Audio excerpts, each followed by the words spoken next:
Bienvenidos a todos nuestros asistentes a nuestra tercera charla ya de este ciclo de webinars en conjunto con Fundación Ciencias para la Cannabis. El día de hoy trataremos sobre embarazo y lactancia.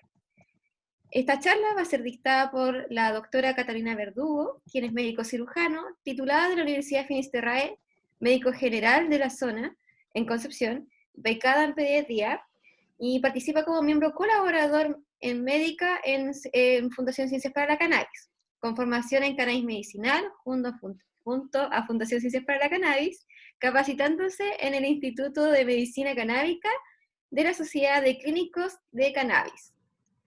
Con ustedes, Catalina Verdugo, las dejo invitados.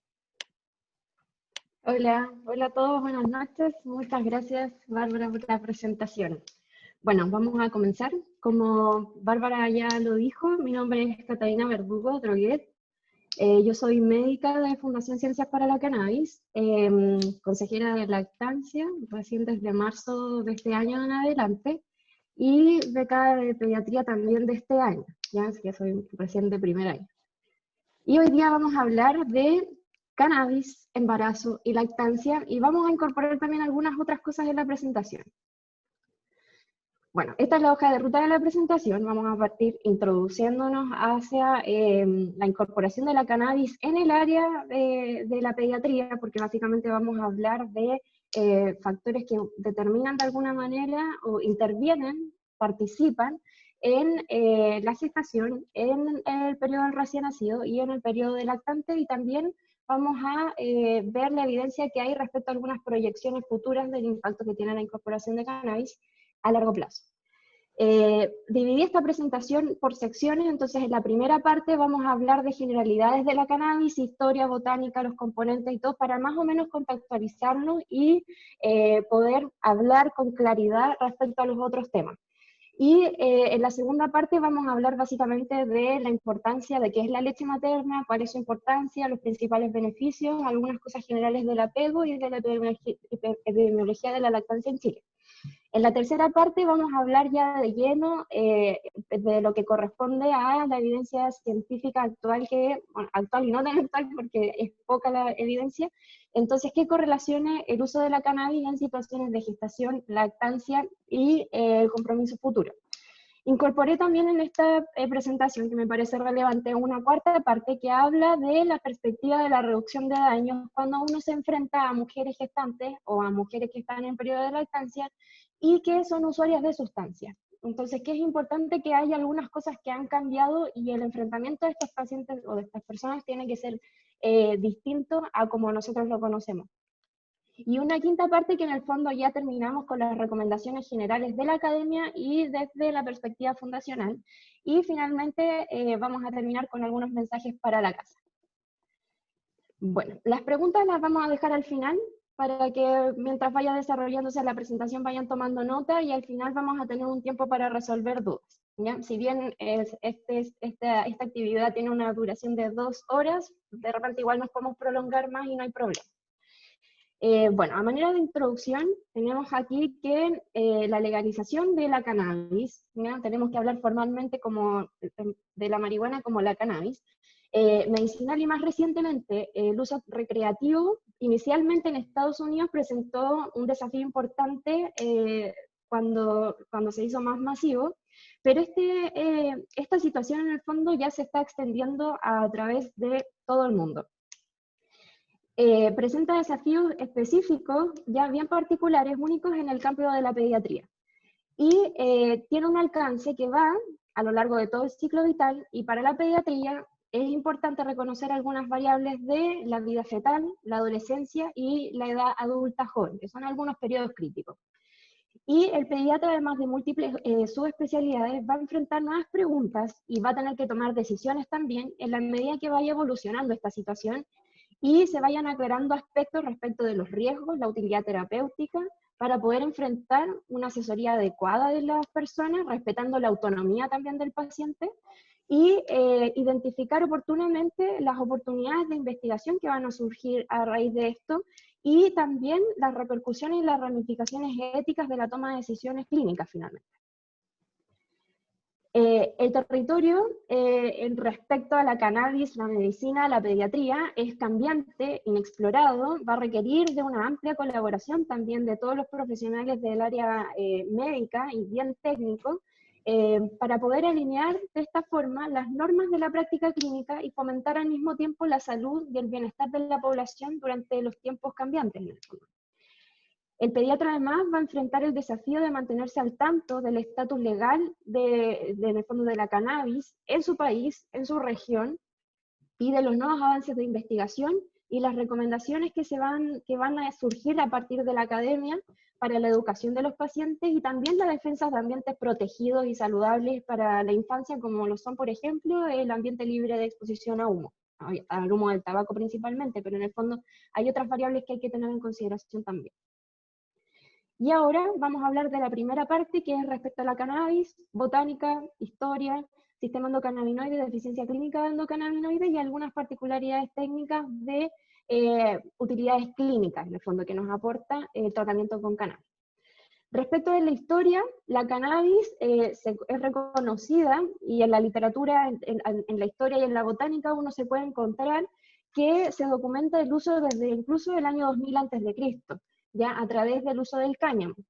Posteriormente, en 1851, ya la cannabis había sido incorporada como una droga oficial en la farmacopea de Estados Unidos, y el principal uso que se le dio en ese entonces era para el control de las convulsiones en epilepsia, y porque en ese entonces todavía no existían fármacos antiepilépticos, y disminuyó significativamente su uso en 1900, cuando se incorpora y llegan los fármacos antiepilépticos como el fenobarbital y fenitoína en ese entonces. En 1930 se comenzó a criminalizar el uso de la cannabis para impulsar la industria del cáñamo principalmente, entonces acá ya había algún interés de la industria implicado en que se comenzara a prohibir la cannabis. En 1937 se agregó una ley de impuestos a la droga y a la cannabis, y acá esto es súper relevante porque la Academia Americana de Medicina se opuso en ese momento y emitió declaraciones en contra de esta medida, que era injusta para los pacientes que eran usuarios medicinales de la cannabis en ese entonces. Y en 1942 se eliminó oficialmente la cannabis de la farmacopea de Estados Unidos, y en 1970 finalmente se termina incluyendo la cannabis en la Ley Federal de Sustancias Controladas en la lista 1. Y acá yo les puse que, para contextualizar lo de las listas, la lista 1 no se aceptan esas sustancias para el uso médico, y porque representan un alto potencial de abuso y baja seguridad, y están en esta lista la heroína, el LSD, el peyote y otros.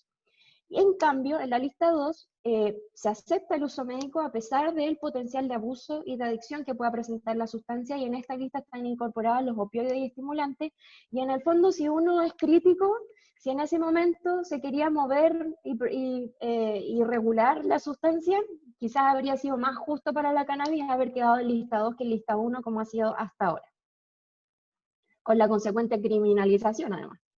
Bueno, respecto a la botánica, la cannabis corresponde a plantas del género cannabis o marihuana, y se reconocen 3 especies principales. Aquí, la cannabis sativa, que es sativa, de especie sativa, la cannabis sativa de subespecie índica y la subespecie ruderalis. Como pueden ver, la planta tiene morfología distinta. La cannabis de subespecie sativa es una planta más larga, de hojas delgadas. La índica, en cambio, es más pequeña, más robusta, de hojas frondosas, las hojas también son de gran tamaño, y la ruderalis tiene que ser más pequeñita, la conformación de la hoja también es distinta. ¿Qué parte de la planta es la que contiene los principales componentes que tienen potencial terapéutico?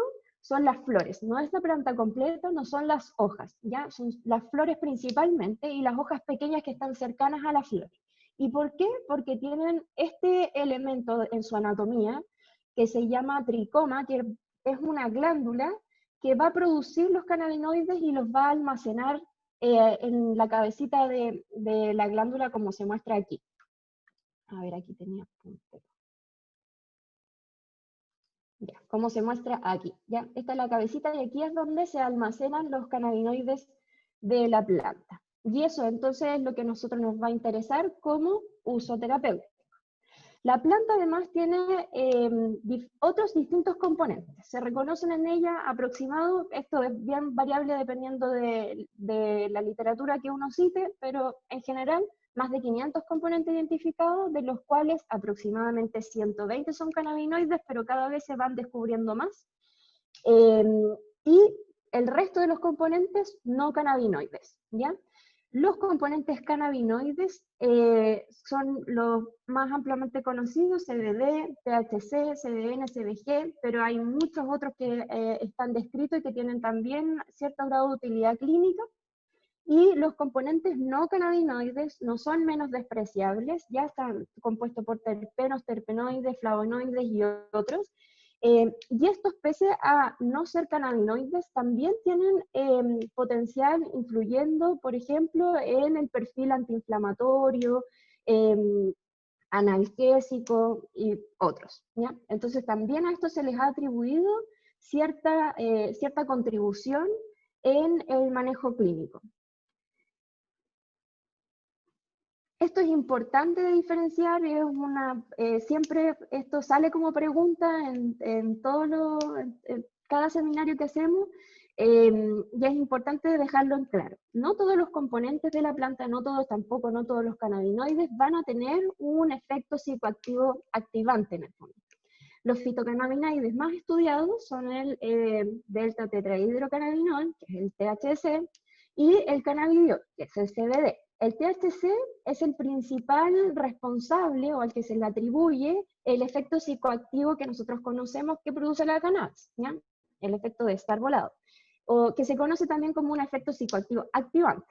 Y el CBD se encuentra en productos comerciales que van a contener cáñamo, como el papel, materiales de construcción, textiles principalmente, pero aún así las plantas que tienen alto contenido de THC van a tener presente otros cannabinoides, y es habitual que encontremos en una planta que estén estos dos juntos, ¿ya? Predominantemente THC, pero también CBD.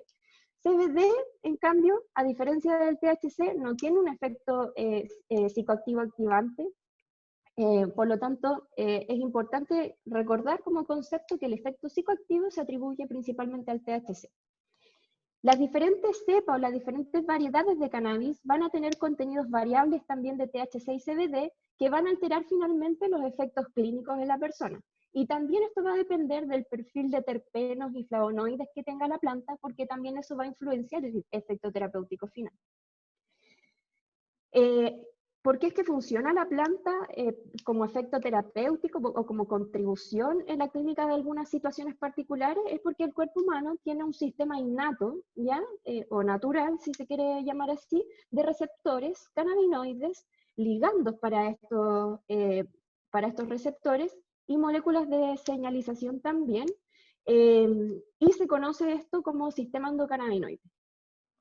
El sistema endocannabinoide, entonces, como lo habíamos descrito, está compuesto básicamente por estas moléculas, ¿ya?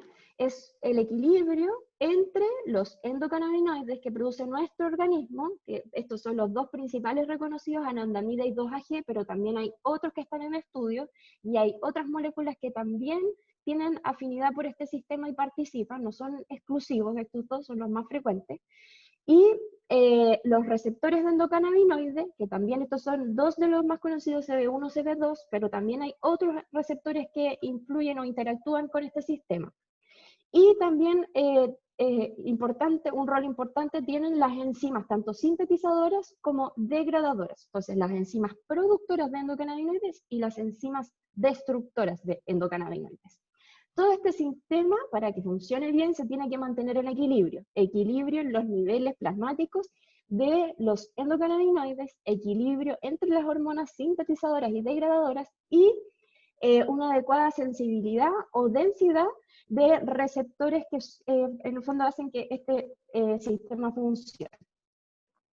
Respecto a la distribución de los receptores de endocannabinoides en nuestro organismo, el CB1 se reconoce abundantemente en el sistema nervioso central, y aquí se ve identificado en color verde, y lo podemos encontrar como aquí está descrito en cerebro, pulmones, sistema vascular, un músculo esquelético, sistema gastrointestinal y órganos reproductivos. En cambio, CD2 se atribuye más a una función inmunomoduladora. Es por eso que aquí lo vemos representado en amarillo, en el vaso, en el sistema óseo, en la piel, y también está presente en el cerebro.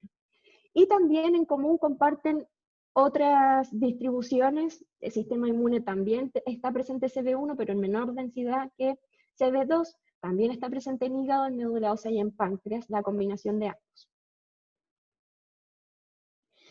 ¿En qué procesos fisiológicos participan los endocannabinoides? En múltiples, ¿ya? Esta es una gráfica que resume algunas de las participaciones, por ejemplo, en la sensación del dolor, en la regulación de la ingesta alimenticia, en el aprendizaje y la plasticidad sináptica, el metabolismo y el balance energético, el desarrollo neuronal y el control del humor. Y también actualmente se han descubierto otras intervenciones, por ejemplo, que actúa el sistema endocannabinoide también modulando la remodelación ósea, que actúa interviniendo distintas instancias del sistema autoinmune, particularmente, por ejemplo, en el tubo digestivo, en situaciones de enfermedades inflamatorias intestinales y otras intervenciones. Es importante acá destacar que todo nuestro organismo va a tener receptores para el sistema endocannabinoide, excepto los glóbulos rojos. Son la única célula que no tiene receptores para este sistema. Todo el resto sí tiene. Entonces, ahí uno dimensiona la variabilidad de manifestaciones que puede haber o de intervenciones en donde puede estar involucrado el sistema endocannabinoide. La deficiencia clínica de endocannabinoides se reconoce ya como una entidad clínica en la literatura médica, y nos referimos a esta cuando hay un desbalance, una desregulación del sistema endocannabinoide que implica la disminución de los niveles plasmáticos de endocannabinoides como la anandamida y el 2-AG, o alteración entre el equilibrio entre las hormonas que producen y degradan los endocannabinoides, o alteración en la densidad de los receptores. Estando cualquiera de esos ejes alterados, entonces vamos a tener una deficiencia clínica del sistema endocannabinoide y se va a manifestar con ciertas características clínicas que se le atribuyen a esta deficiencia. Acá en esta gráfica, a la izquierda, tenemos un individuo normal que tiene niveles plasmáticos normales de anandamida y 2-AG, por lo tanto no manifiesta ningún problema. Y acá tenemos un individuo que, por la desregulación del sistema endocannabinoide, aquí lo graficamos como que tenía bajos niveles plasmáticos, por ejemplo, de anandamida y 2-AG, y va a manifestar ciertas características clínicas. Una de las patologías que tiene más fundamento para la deficiencia clínica de endocannabinoide es la migraña crónica. Y acá este estudio es bien interesante, o la demostración de esto, porque se le tomaron niveles de anandamida en líquido cefalorraquídeo a personas que no tenían migraña y a personas con migraña. Aquí a la izquierda, el gráfico más grande, muestra a las personas que no tenían migraña, y acá se muestra las personas que sí tenían migraña, y podemos observar que por lo menos tiene la mitad de anandamida respecto a las personas que no tienen migraña. Y cuando nosotros administramos fitocannabinoides que son extraídos de la planta de cannabis a el paciente que tiene una deficiencia clínica de endocannabinoide, en este caso manifestado con la migraña, y reponemos en el fondo el nivel deficiente de endocannabinoides que tenía, logramos ver que los cambios post-tratamiento son los siguientes. La frecuencia de las migrañas antes de tratamiento, que está descrito acá en 10 episodios, post-tratamiento disminuyen a la mitad. Entonces tiene un cambio significativo de la clínica al aportar en el fondo la deficiencia que tenía en el sistema endocannabinoide. ¿Y cómo se define esto? La deficiencia o desregulación del sistema endocannabinoide contribuyen a distintas situaciones clínicas, como yo les había mencionado, como la migraña, fibromialgia, síndrome de intestino irritable, depresión, esquizofrenia incluso, esclerosis múltiple, enfermedad de Parkinson, anorexia, retraso del crecimiento y otras más que también se han descrito, ¿ya? Esta es la razón por la que los fitocannabinoides de la planta, THC, CBD, CBG, CBN, etc., presentan una conformación molecular similar a los endocannabinoides de nuestro organismo y contribuyen como terapia en las situaciones clínicas causadas por la deficiencia clínica del sistema endocannabinoide, ¿ya? Esa es la razón por la que la cannabis funciona. ¿Cuáles son las potenciales aplicaciones terapéuticas que tienen más evidencia para el uso de cannabis? Son, según están descritas aquí, control de náuseas y vómitos inducidos por cáncer y también por quimioterapia, uso en dolor y epilepsia, sobre todo en epilepsia refractaria. En epilepsia no refractaria no tiene muy buenos resultados. Control de convulsiones en síndromes epileptogénicos graves, que básicamente aquí es donde se va a concentrar el gran volumen de epilepsias refractarias, síndrome de Lennox-Gastaut, síndrome de Dravet, entre otros. Control de espasticidad, control de los tics, tratamiento en estrés postraumático, tiene muy buenos resultados, incluso resultados superiores a los fármacos convencionales. Y manejo en el dolor neuropático, que también es un dolor difícil de manejar. Importante considerar que acá cannabis tiene mejores resultados en dolor crónico y no es muy recomendada en dolores agudos, que eso también es una pregunta bien frecuente. ¿Qué fármacos están disponibles? Siempre donde nos preguntan esto. ¿Hay fármacos aprobados? Sí, hay fármacos aprobados, y de hecho hay uno bien reciente, pero que se acabó, no se pudieron importar más y que era extremadamente caro. De los conocidos cannabinoides sintéticos, dronabinol y nabilona, en distintas formulaciones, cápsulas y soluciones orales, pero este es el valor, un valor extremadamente elevado para muy pocas unidades que habitualmente no alcanzan para el mes. Como ven acá, aprobado por la FDA en 1985 y ya más recientemente en el 2016. Sin embargo, la evidencia no ha demostrado que los cannabinoides sintéticos sean superiores a los extractos de la planta completa. Por el contrario, han demostrado presentar más eventos adversos. Esto es súper importante y es fundamental para comprender la importancia de poder desarrollar, si uno quiere pensar en un fármaco, que se desarrollen fármacos que sean en base a extractos de planta completa en vez de a moléculas aisladas sintéticas. Y porque se ha visto que cuando los pacientes utilizan la planta completa o los extractos simples de planta completa, incluso tienen resultados superiores a esto con costos significativamente más baratos. Ahora vamos a entrar de lleno en lo que nos convoca hoy día, la lactancia materna. Vamos a partir hablando de lactancia materna, los beneficios, apego y epidemiología. La leche materna es importante comprenderla como un fluido vivo, ya bioactivo, va cambiando y se va adaptando a las necesidades del niño. La lactancia materna, por tanto, es la forma en la que se alimenta el niño y que contribuye con mayor efectividad al desarrollo físico, mental y mental del niño, y le proporciona además los nutrientes en calidad y cantidad adecuada y se adapta a cada momento del desarrollo del niño, ¿ya? Por lo tanto, no hay ningún alimento que logre superar a la leche en cuanto a los aportes y requerimientos para el niño en cada etapa del desarrollo. Esto es súper importante y por eso es tan importante siempre cuidar y proteger la lactancia materna. ¿Cuáles son los beneficios que se reconocen en la lactancia materna? Son múltiples y como son tantos, se dividen en categorías. Los beneficios que son para el niño, los beneficios que son para la madre y los beneficios que son para la sociedad. Respecto a los beneficios que se reconocen para el niño, la verdad es que son múltiples. Ya acá resumí algunos de ellos. Lo principal es que previene enfermedades infectocontagiosas de distinta índole, menos enfermedades gastrointestinales, menos enfermedades febriles en general, menos riesgo de neumonía y menor severidad de los episodios de bronquiolitis, que es el primer episodio de obstrucción bronquial en el lactante menor. Menos riesgo de enfermedades alérgicas, atopia, rinitis, alergia alimentaria y asma. Disminuye el riesgo de obesidad y también el riesgo futuro de riesgo cardiovascular y diabetes. Disminuye el riesgo de tener leucemia, disminuye el riesgo de enterocolitis necrotizante en recién nacidos que son prematuros, tiene un rol protector en enfermedad celíaca y enfermedades inflamatorias intestinales, mejores resultados en el neurodesarrollo, disminución del riesgo de trastornos de la conducta en el niño al futuro y disminución también de la mortalidad infantil. Los beneficios que se identifican para la madre, los principales: disminución del riesgo de cáncer de mama y ovario, disminuye el riesgo de depresión postparto en la mujer que lacta, porque hay una mejor autovaloración y como sensación de autosuficiencia de la madre por alimentar a su hijo. Y también se destaca que se logra recuperar el peso previo al embarazo con más rapidez, pero esto igual es bien discutido, no en todas las ocasiones.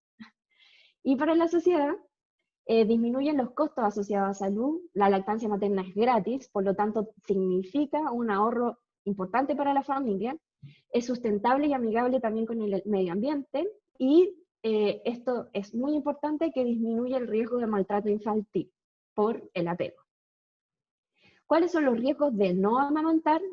Uno de los riesgos principales descritos es la disfunción motora oral, que consiste en la alteración del desarrollo de la cavidad oral, de alteración de la succión de deglución, respiración bucal, disfunción masticatoria y dificultades futuras en la fonoarticulación, y la alteración también de la postura corporal, que puede determinar incluso algunos trastornos de índole traumatológica ortopédica. Hay mayor riesgo de caries dentales, alteración de la microbiota intestinal también, que determina mayor riesgo de enfermedades autoinmunes del tubo digestivo o globales, así como artritis reumatoidea y otras, y también puede determinar la aparición de alergias por alteración de la microbiota intestinal. Puede haber también alteración de la oxigenación y termorregulación en niños más pequeños, lo que va a aumentar el riesgo de aparición de apneas en los lactantes menores y fundamentalmente en los menores de 3 meses. Algunas palabras respecto al apego seguro. El apego corresponde a un lazo afectivo que es primitivo, ¿ya? Y es específico entre la cría y su madre. Es destinado evolutivamente a garantizar el adecuado desarrollo de las crías a través de un proceso de regulación que es fisiológico, pero también es un proceso que implica una conexión emocional y que determina además una estabilidad neuroendocrina en la guagua, solo a través del cariño, el nanay, el apapacho entre la mamá y la cría. La calidad del proceso de vinculación constituye siempre una urgencia existencial para la diada, para la madre y el hijo. En la medida que va a determinar esta, o sea, que el apego se logre desarrollar y que sea además un apego seguro, va a determinar esta la salud a lo largo de la vida en la guagua. El apego seguro se correlaciona además con niños sanos que van a devenir a adultos sanos. Y los padres, especialmente la madre, debe aceptar totalmente la dependencia entre el bebé y ella en la medida que exista la necesidad de nutrición y la necesidad como de contención emocional, y por lo tanto siempre va a ser una urgencia biológica, ¿ya? Así de importante es el apego, además de la lactancia. Uno puede establecer un apego seguro sin lactancia en madres que no son capaces de establecer la lactancia por patología materna, por patología de la guagua o porque las condiciones no lo permiten. Es posible que la madre igual logre un apego seguro sin lactancia. Eso también es importante y no se debe criminalizar tampoco a las mamás que no logran establecer la lactancia. Respecto a los datos en Chile, ¿cuánta es la prevalencia actual de lactancia materna exclusiva? Es baja, bien baja y desalentadoramente baja, 53% solamente. ¿Y cuáles son las razones por las que se detiene la lactancia?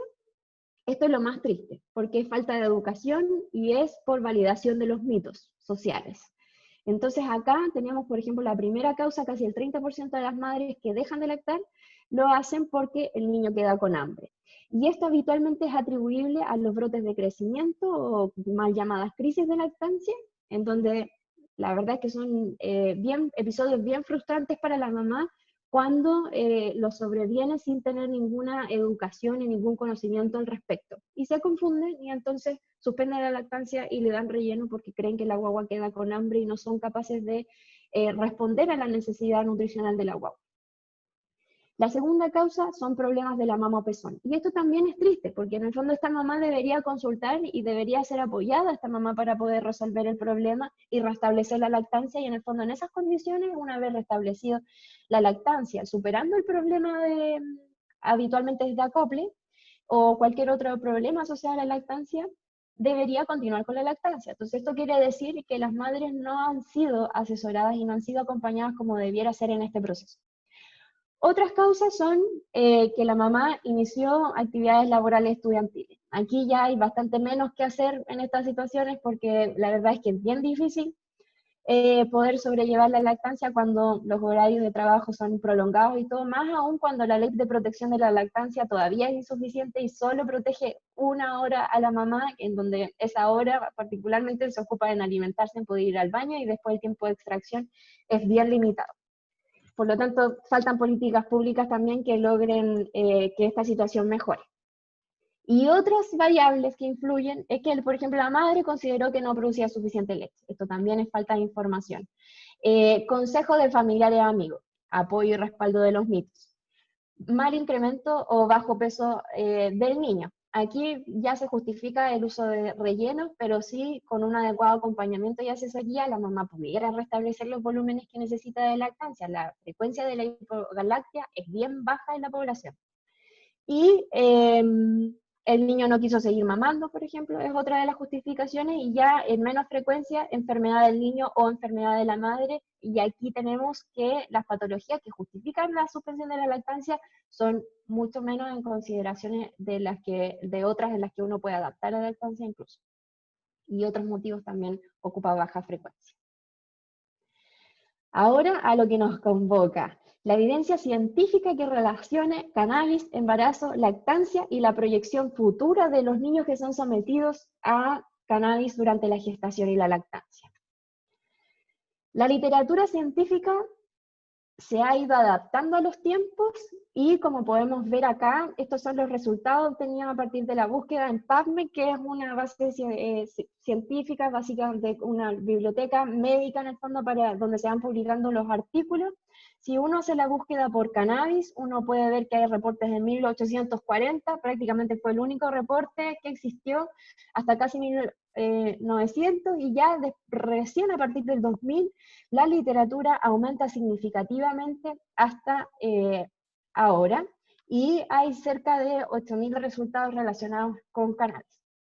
Cuando uno precisa la búsqueda, que es lo que ocurrió ahora en esta situación, en cannabis, lactancia y embarazo, ya ahí nuestros resultados disminuyen, solo 35 resultados disponibles en esta base de datos, porque en otras bases de datos la situación es más o menos similar y los artículos se repiten, y pasa lo mismo. Podemos ver que a partir del 2000, aquí hay algunos reportes, y a partir del 2000 en adelante empiezan a aumentar las publicaciones, y aún así, después del 2017 en adelante, es donde hay más publicación que recopila antecedentes previos, los analiza, los compara, y han surgido también nuevas preguntas de investigación y nuevos reportes que han tratado de dar respuesta a algunas condiciones clínicas relevantes para tomar conductas respecto a la lactancia y el uso de cannabis, pero aún así son insuficientes porque se hacen con un grupos pequeños de personas en vez de con poblaciones grandes, por las limitaciones que hay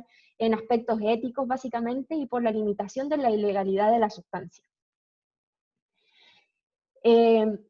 Epidemiológicamente, ¿cómo está el consumo de cannabis en el embarazo? Acá a la derecha, este gráfico de círculo nos muestra que este fue del estudio del 2014, de dependencia de alcohol y drogas en Australia, en población rural australiana, y se logra identificar que habían 3 sustancias que ya estaban como establecidas y se repetían bastante en la población, que era el tabaco en un 23% por sí solo, el alcohol 5% solito, y la cannabis, que solo lograba hacer un 2% ella sola. Y si se fijan, acá hay un gran número ya de combinación de sustancias. Esto es bien importante conocerlo previamente a la realización de estudios, a la interpretación de los datos, porque cuando dicen ya no, incorporamos a madres que usaban cannabis, hay que pensar que de pronto el contexto social pudiera ser que los resultados estén sesgados porque la madre no consume exclusivamente cannabis durante la gestación o durante la lactancia, y puede también estar consumiendo otras sustancias que no se han despejado de las variables, por ejemplo. Y aquí, a la izquierda, les puse más o menos cómo ha ido evolucionando los datos respecto al consumo de cannabis en madres gestantes o lactantes, y se puede ver acá que el reporte al 2002, el global, o la estimación era de 2.3%, al 2014 ya de 3.8%, y al 2016 un 7%. Es decir, va en aumento, pero no sabemos si este aumento es real o si es un aumento del reporte de casos, o que las mamás ahora se sienten un poco más empoderadas y con menos juzgadas y pueden declarar que han sido usuarias de alguna sustancia durante el embarazo y la lactancia, y antes en cambio se privaban de decirlo porque había también una repercusión social importante y podían incluso quitarles al bebé, por ejemplo. Cuando se les pregunta a las mamás por qué usan cannabis durante el embarazo, las mamás responden esto: no, que es para el manejo de las náuseas y vómitos. En algunos casos, no estaba aquí declarado cuál era el porcentaje de mamás que usaban para el manejo de náuseas y vómitos en el primer trimestre. Otras mamás decían que para depresión y ansiedad. Y esto es bien relevante porque el 63% de las mamás que declaraban usar cannabis durante la gestación la usaban para el manejo de la sintomatología asociada a estas condiciones, depresión y ansiedad, que es bien frecuente, es mucho más frecuente de lo que uno se imagina. Y como hay también una ambiente social que siempre va a ser medio enjuiciador y se romantiza también el periodo de la gestación y la lactancia, las mamás tienden a callar y tienden a vivir solas este proceso. Entonces, es importante siempre considerarlo. Y 60% de las mamás dicen que lo usan para alguna situación de dolor, y 39% de las mamás dicen que lo usan abiertamente de forma recreacional. Entonces, estas son algunas circunstancias o situaciones o justificaciones que las madres utilizan para incorporar la sustancia durante la gestación. Algunos datos relevantes, así como afirmaciones importantes que derriban automáticamente mitos que se han transmitido de generación en generación respecto a la cannabis, es qué pasa en la gestación. La cannabis no es teratogénica, no induce malformaciones morfológicas, ni afecta la fisiología del recién nacido en el periodo neonatal. Esto es bien importante, porque muchas veces se ocupa esto como justificación para decirle a la madre y obligar a la madre a que no lo ocupe, ¿ya? Los estudios en este periodo, sin embargo, son complejos de analizar, como yo les decía, porque tienen muchos sesgos y además la evidencia es limitada. Grupos pequeños de pacientes y grupos pequeños también de madres, entonces es difícil atribuir una causa y efecto para la condición. Pero lo global, y que ya después vamos a ver más adelante, que igual se han hecho hartas cosas respecto a cannabis y gestación, es que no es teratogénico. ¿Qué pasa con el recién nacido? Este estudio es bien interesante, no es tan antiguo, del 2012, y también publicado en el Pediatric, que es una revista importante en el ámbito de la pediatría. Aquí se destaca la relación que existía entre el patrón de consumo de cannabis de la mamá y la salud de los hijos que nacían de estas mamás. Como primer resultado de este estudio, decía que el peso y la talla al nacer eran más bajos. Pero si nosotros vamos a mirar detenidamente la tabla, podemos ver que el peso al nacer en madres que eran usuarias regulares de cannabis no difiere difiere con significancia estadística en los valores obtenidos a través de este estudio. Sin embargo, estos valores de 3,3 kg y 3,100 kg no tienen una relevancia biológica final para el recién nacido, porque aún así está dentro del peso normal. Y cuando las mamás consumían durante el embarazo, se puede ver que hay una diferencia aún mayor, sin embargo, ocurre la misma situación. Cuando se compara la talla al nacer, vemos acá que 49 centímetros en relación a 48 centímetros, y después 49 centímetros en las que no usaron en el embarazo, 48 centímetros en las mamás que sí usaron cannabis durante el embarazo. Por lo tanto, si bien nuevamente hay un grado de significancia estadística en el centímetro menos que midieron las guaguas de las madres que utilizaron cannabis durante la gestación, aún así esto sigue sin tener implicancias biológicas para el recién nacido. Promociona el parto prematuro. Y como pueden ver acá, la diferencia de la edad gestacional de los recién nacidos fue solamente de días, ¿ya? 6 días de diferencia entre los niños que nacían sin haber sido expuestos a cannabis y los niños que nacían habiendo sido expuestos a cannabis durante la gestación. Entonces eso tampoco quiere decir que produzca partos prematuros. que eso también es relevante. Y esta es uno de los resultados más, quizás más alertantes, es que aumentan los ingresos a la unidad pediátrica de cuidados intensivos, ¿ya? Y esto con gran significancia estadística. Pero cuando uno va a analizar este estudio, no encuentra las causas por las que estos niños fueron ingresados a la unidad de cuidados intensivos, siendo guaguas de término y además teniendo un score de APGAR que en el fondo sirve de utilidad para ver en qué condiciones nace el niño, si es un niño sano o si es un niño que nace con alguna dificultad. Y todos estos niños tuvieron un APGAR 9. Entonces, básicamente estas eran guaguas sanas. Y estudios posteriores manifiestan que estas guaguas fueron ingresadas a cuidados intensivos de manera profiláctica, ¿ya? Porque como habían estado expuestas a cannabis durante la gestación, podían nacer con alguna dificultad fisiológica y requerir mayor supervisión, etc. Pero que no era asociado a alguna patología que requiriera de cuidados intensivos pediátricos. Más adelante, esto ya es más actual, 2016-2018, los obstetras, que son los que más publican respecto al embarazo y la cannabis, se realizó un metaanálisis, que un metaanálisis engloba varios estudios en un periodo de tiempo y responde varias preguntas clínicas que uno tiene respecto a que si hace bien, no hace bien, qué se encuentra, si aumenta el peso, disminuye el peso, si cómo es la talla, si tuvieron alguna patología que se relacionó, si no, etc. Y este metaanálisis incluyó estudios que iban desde 1982 hasta el 2014, un periodo bastante extenso de literatura.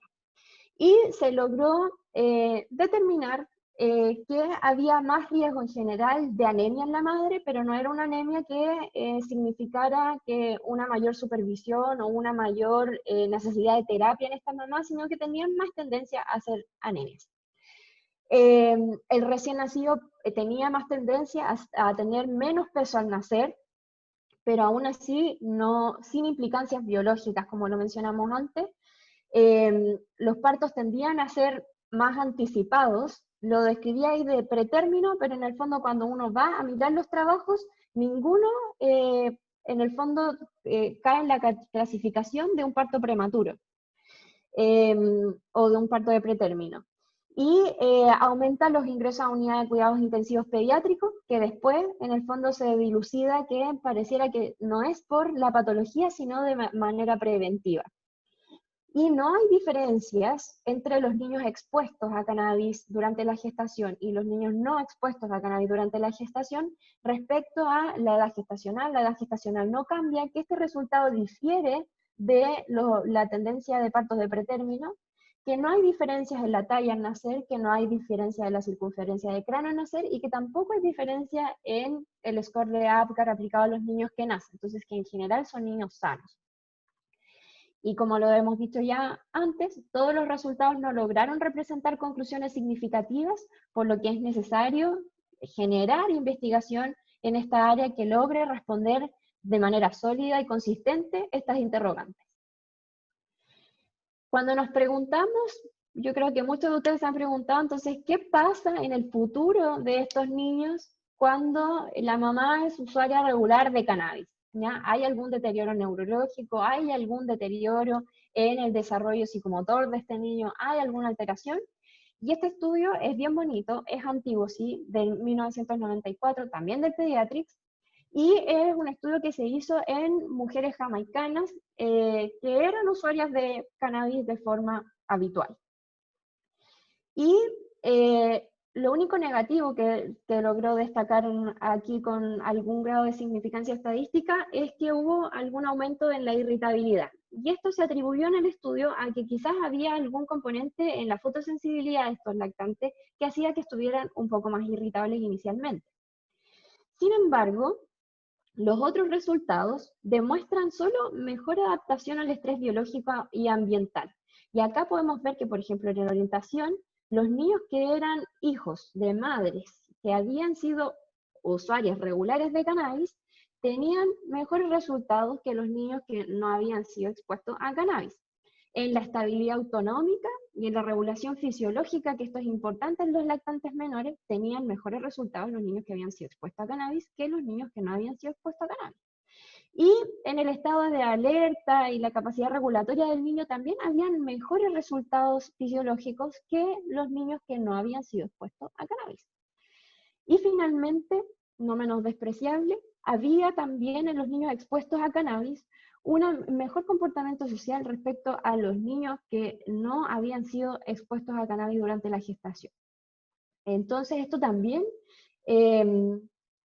nos muestra, nos abre una ventana a que probablemente los efectos deleterios no sean tan significativos biológicamente. Respecto a los efectos neurológicos a largo plazo, que esto también es una pregunta que siempre viene a la cabeza y es tema de discusión también para la suspensión de la lactancia en mujeres que están gestando y que son usuarias habituales de cannabis, o usuarias ocasionales o usuarias medicinales de cannabis, ¿ya? Este estudio del 2018 recopiló antecedentes de otros 3 estudios previos que se hicieron en distintos tiempos con distintos grupos poblacionales, y podemos ver acá algunas de las conclusiones. En este estudio de 1978 se incluyeron pacientes de origen caucásico de ingresos socioeconómicos medios, y se pudo identificar que menores de 4 años no tenían diferencias en comportamiento, intelecto, percepción visual, lenguaje ni memoria. Y niños de 4 a 8 años tenían sí, en estos resultados, peor desempeño de percepción visual, lenguaje y atención.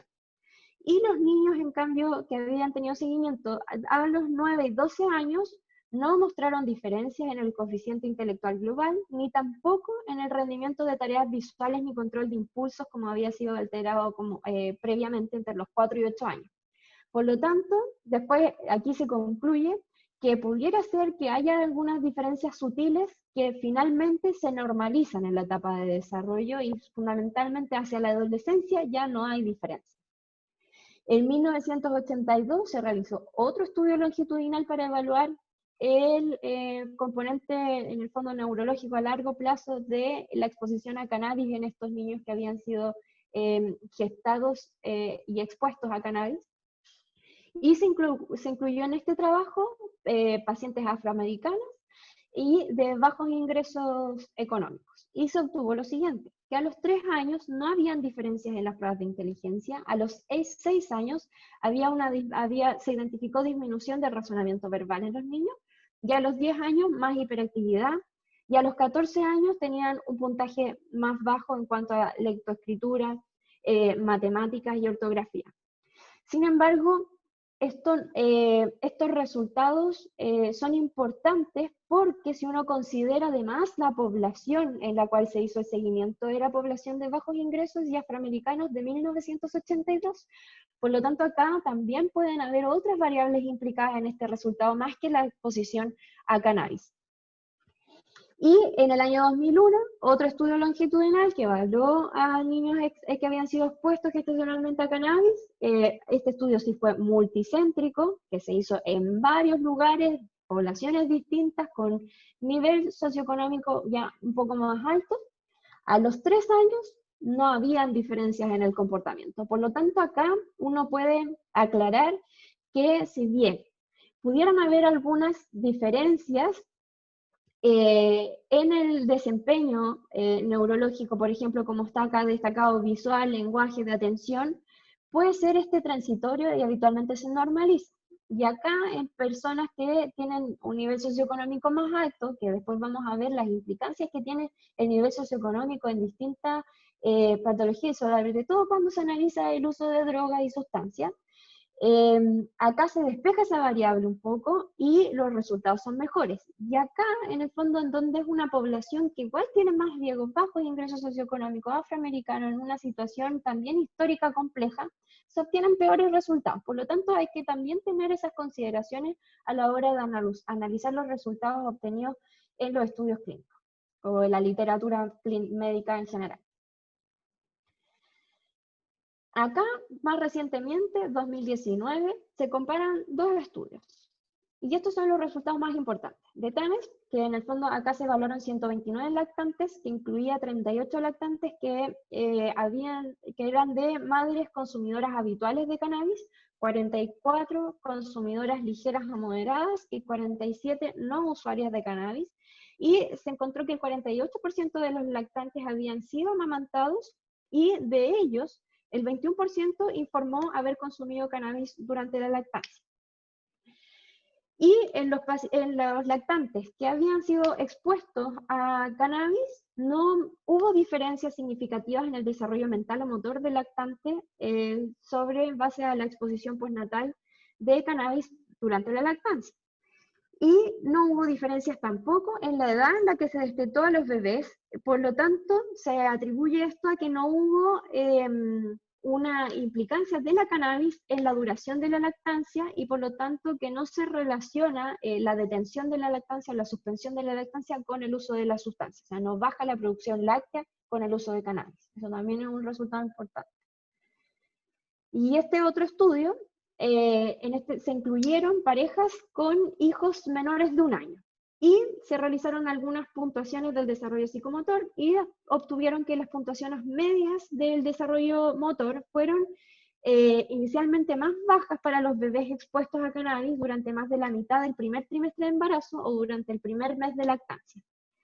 Sin embargo, cuando ya se analizan estos datos, no se encuentra que el consumo de cannabis durante el tercer mes de la lactancia, por ejemplo, afectará significativamente los resultados del desarrollo infantil.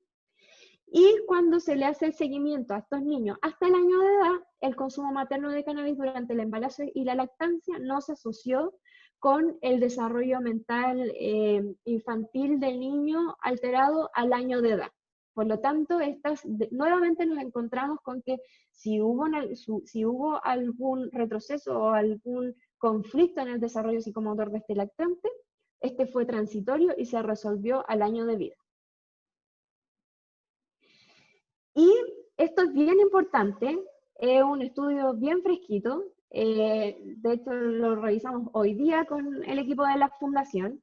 El 27 de agosto se publica en la revista Science, que es una revista científica bien importante, este resultado que básicamente nos muestra dónde están distribuidos los recursos para hablar sobre drogas. ¿Hacia dónde se van los recursos en la literatura científica para, en el fondo, buscar algunos resultados? Y podemos ver que acá la búsqueda de riesgos tiene el mayor volumen, la mayor densidad en dinero.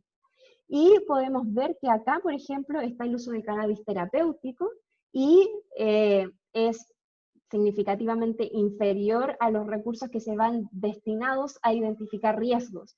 Por lo tanto, este también es un sesgo importante en la investigación clínica, en la investigación científica, porque si nosotros buscamos riesgos, vamos a lograr encontrar riesgos.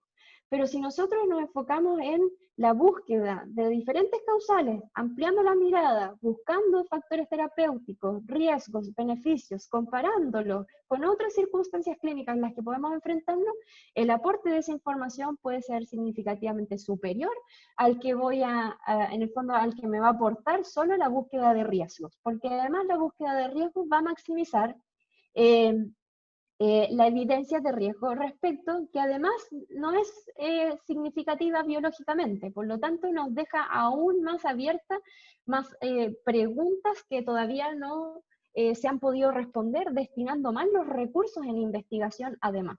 ¿Ya? Así que esto es súper importante de tener también en cuenta a la hora de analizar los resultados de la literatura. ¿Qué ocurre con la cannabis en la lactancia? Esto ya es reciente, publicado en 2017, en además una revista que es una revista médica, una revista bien clínica, dedicada a la lactancia. Lo primero es que los efectos del THC en la madre van a producir una baja en los niveles de prolactina. La prolactina es la hormona encargada de la producción de leche en las mamas y además la que sostiene la lactancia a lo largo del tiempo.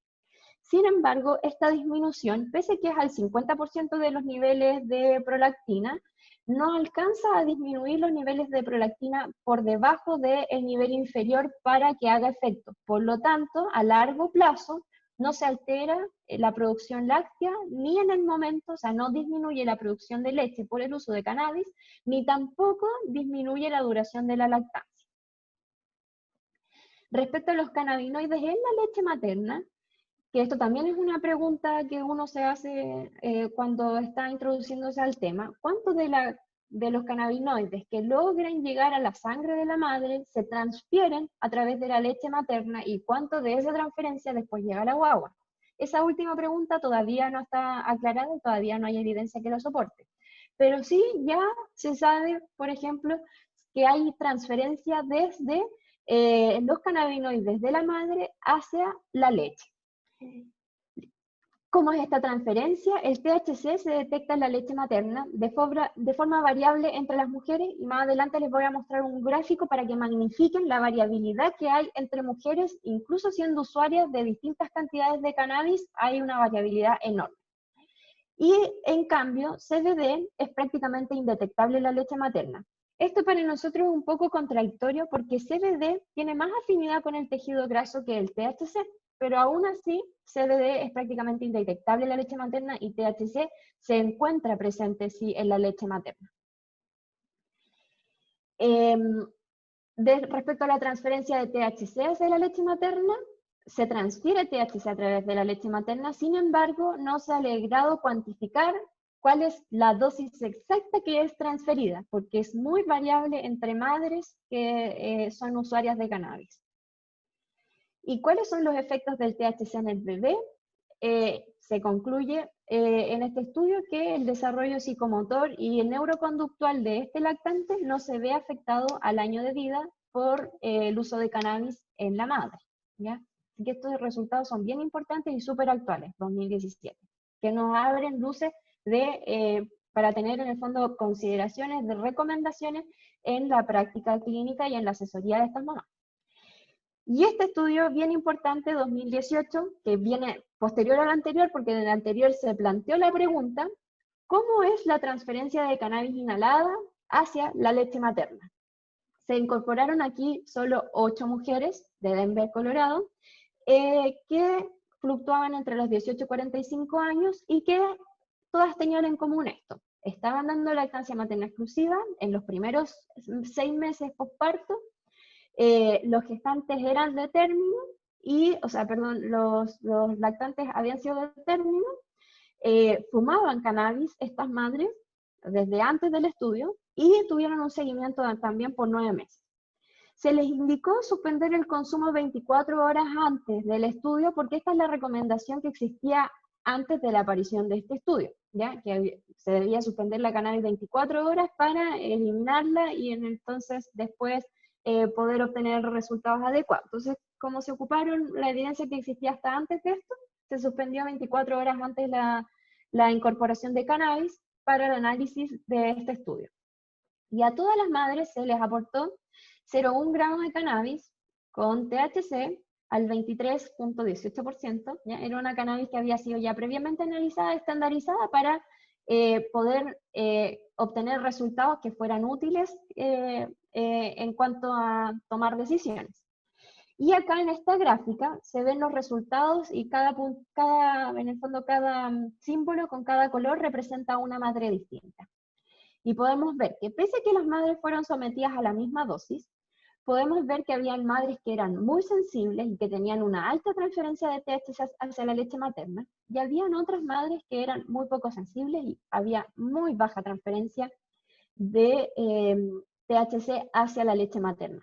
Y en general, después del seguimiento a las 4 horas, ya todas alcanzaban niveles extremadamente bajos que imposible que se atribuya esta transferencia a alguna consecuencia en el lactante. Por lo tanto, la recomendación actual, en vez de suspender la lactancia 24 horas posterior a la inhalación de cannabis, la recomendación es que basta con 4 horas para que el efecto o que la transferencia ya esté en niveles casi cercanos a cero. Y como conclusión, la concentración de cannabis en la leche materna probablemente esté relacionada con 1, la dosis materna incorporada, 2, la frecuencia de la dosificación, la difusión simple a través de la sangre y la leche, y el atrapamiento de la leche materna debido a el contenido, en el fondo, el contenido graso. Por lo tanto, hay muchas variables implicadas y no se ha podido establecer cuánta es la cuota exacta, así que haya un número exacto que diga cuál es la transferencia del plasma hacia la leche materna. ¿Ya? Eso todavía sigue siendo desconocido, pero sabemos que después de 4 horas ya no hay más transferencia. Y esto también se puede utilizar como contraargumento para suspender la lactancia, ¿ya? Si uno traza un esquema a partir de los cálculos obtenidos de estos valores de concentración de cannabinoides en la leche materna, y a partir de la concentración relativa en sangre de la mamá, vamos a observar que, por ejemplo, si una mamá inhala un cigarrillo estándar, con la transformación hepática se alcanzan estos niveles a nivel plasmático en la leche materna entre 0,034 a 1,2 microgramos, son cantidades bien pequeñas de THC en leche materna, y si extrapolamos estos resultados a las mamás que son más sensibles y que tienen más transferencia de THC hacia la leche materna, vamos a obtener que para un infante o un lactante menor de 3 kilos, va a ser necesario que ingiera 375 ml de esa leche de una sola vez para poder tener algún efecto psicoactivo que está establecido en esta dosis de THC para un lactante. Eso es prácticamente imposible porque esto se alcanza, como que este valor alcanza prácticamente la cantidad de leche que un lactante de 3 meses consume en el día. Entonces es imposible que lo logre tomar en una sola toma. Y por el contrario, las madres que son menos sensibles y que van a tener menos transferencia hacia la leche, el lactante requeriría tomar 13 litros de esa leche de una sola vez en ese momento para poder manifestar algún grado de psicoactividad. Por lo tanto, esto es bastante improbable. Entonces, no se justifica la suspensión de lactancia solo por el uso habitual de la cannabis. Esta es ya es la última parte que nos hable algunas visiones respecto a la perspectiva que tenemos que tener cuando nos enfrentamos con madres que son usuarias de sustancia, gestantes usuarias de sustancia y madres que están en el periodo de lactancia y que son usuarias de sustancia, para la construcción de nuevas definiciones y nuevas directrices y acompañamiento de estas mujeres también y disminuir la criminalización. Acá, a manera de foto, les muestro el proyecto Epicuro para que reconozcan el logo y lo busquen en redes sociales. Y en la página de la fundación, este es un proyecto que se desarrolla a partir de la fundación para el proyecto de reducción de daños y mitigación de riesgos respecto al uso de distintas sustancias.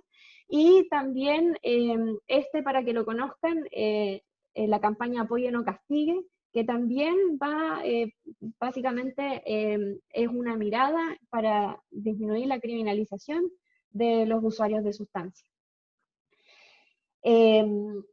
Acá les voy a hablar un poco de otro tema, ¿ya?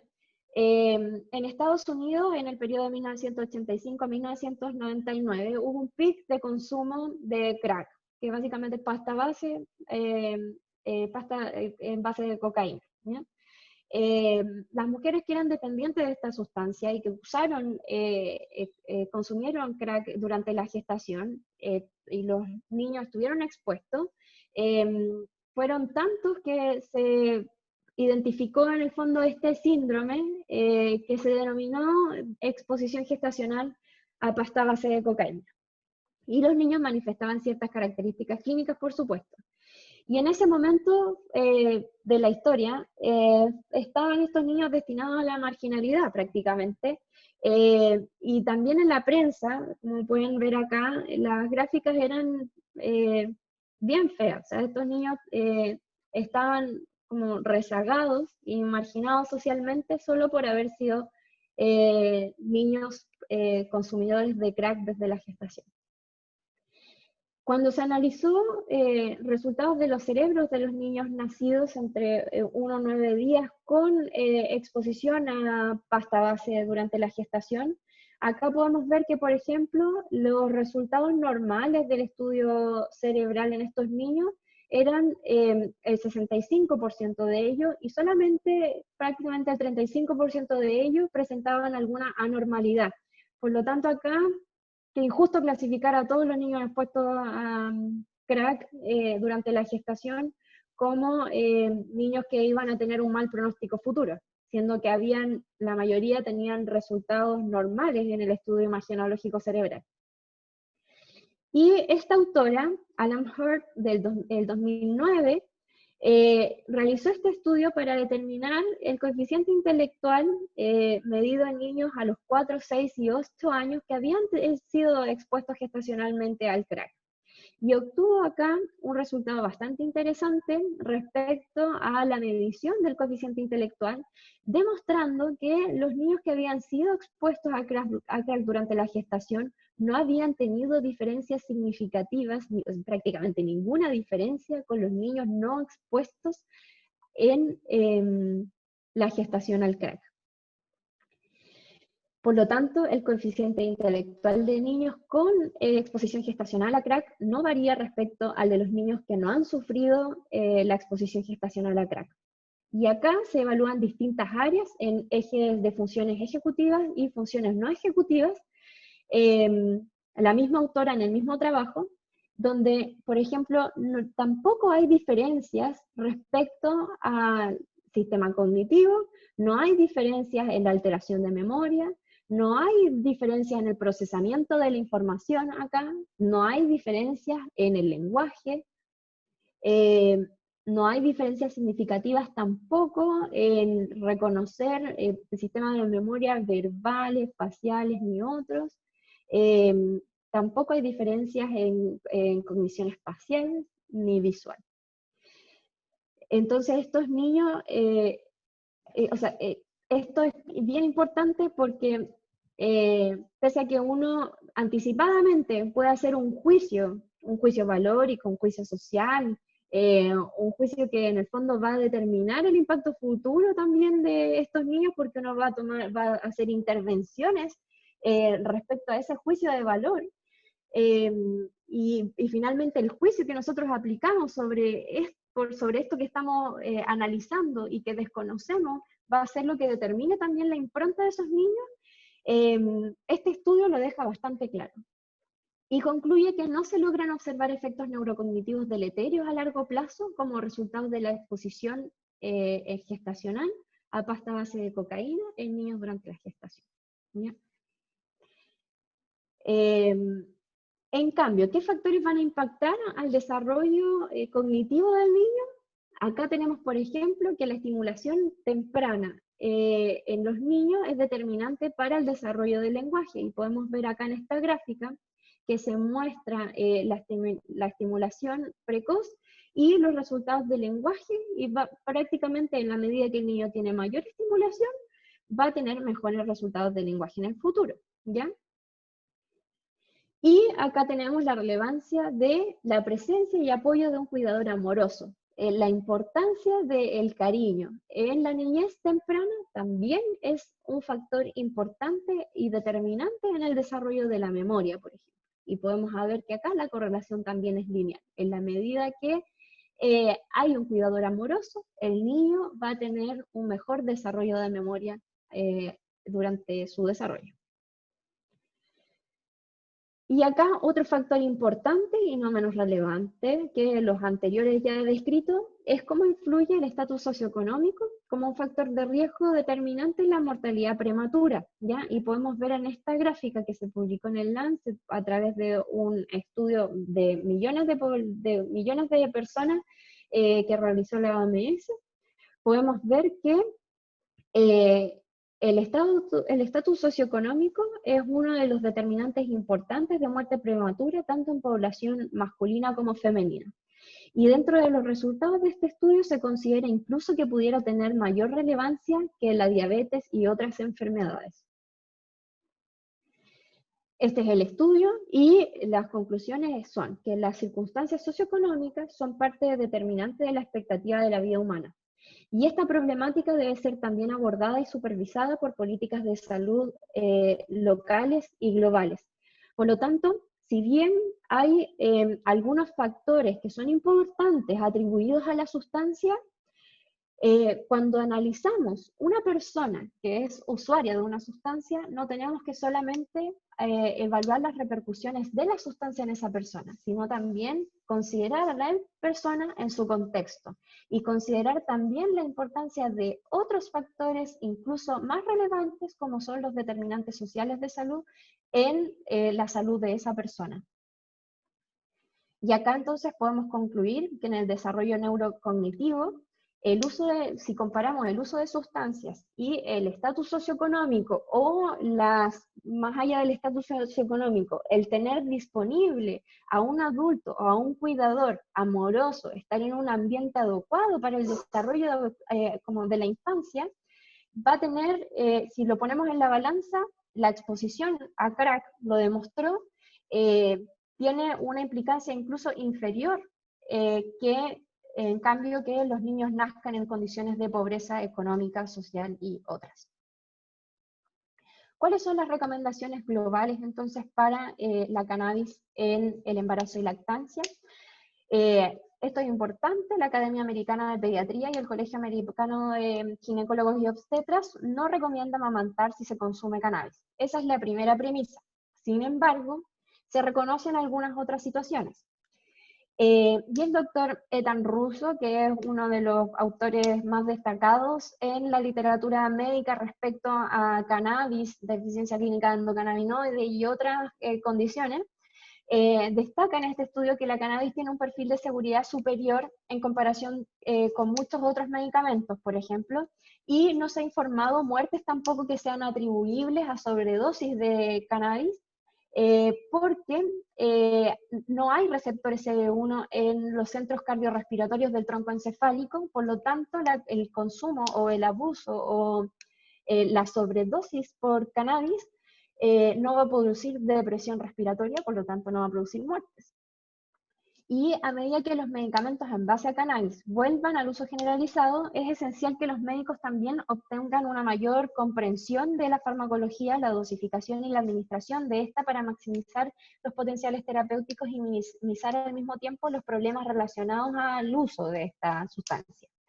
Y es necesario también disponer, siempre va a ser una necesidad, disponer de productos modernos estandarizados y de cuidadores también que estén educados en reconocer algunos eventos adversos asociados al uso de cannabis, ya sea terapéutico o no, y que pueden ser manejados de forma bastante sencilla desde el domicilio, con una adecuada educación.